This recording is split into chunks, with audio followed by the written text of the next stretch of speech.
បងប្អូនគ្នាបងប្អូនម្នាក់មាន laptop សម្រាប់ design ຂະຫນາດមធ្យម2គ្រាប់ចង់បង្ហាញបងប្អូនទាំងអស់គ្នាឬក៏ចង់បង្ហាញអំពី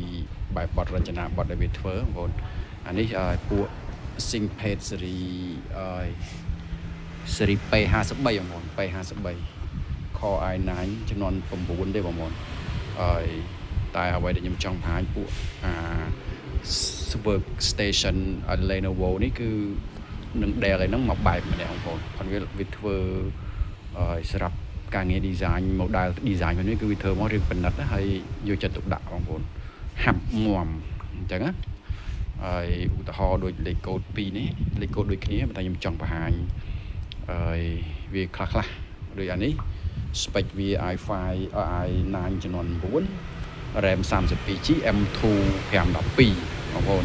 VGA Quadro RTX 4008G អានេះយើងអាចធ្វើការងារຂະຫນາດមធ្យមអីបានដែរបងប្អូនណាហើយ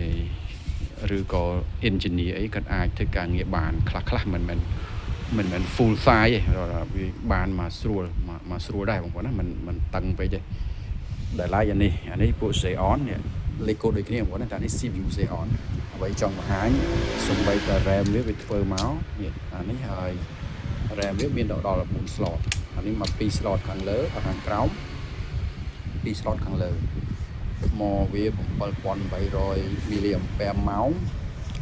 ហើយនេះអ្វីចង់បង្ហាញបងប្អូននេះក៏ slot វាឈប់ប្រើSATA ធម្មតា SATA អីហើយវាប្រើ M2 សុទ្ធតែម្ដងមាន3 slot ធៀបគ្នាអញ្ចឹងបងប្អូនអញ្ចឹងយើងចង់ដាក់ hard disk ធំហើយប្រើសិតតែហើយ slot hard disk ពពោះល្អអញ្ចឹងការងារវាគឺស្រួលបងប្អូនអានេះលេខកូដដូចគ្នាតែ CPU ខុសគ្នាតែ VGA ក៏ខុសគ្នាដែរនេះ 16G បងប្អូនហើយ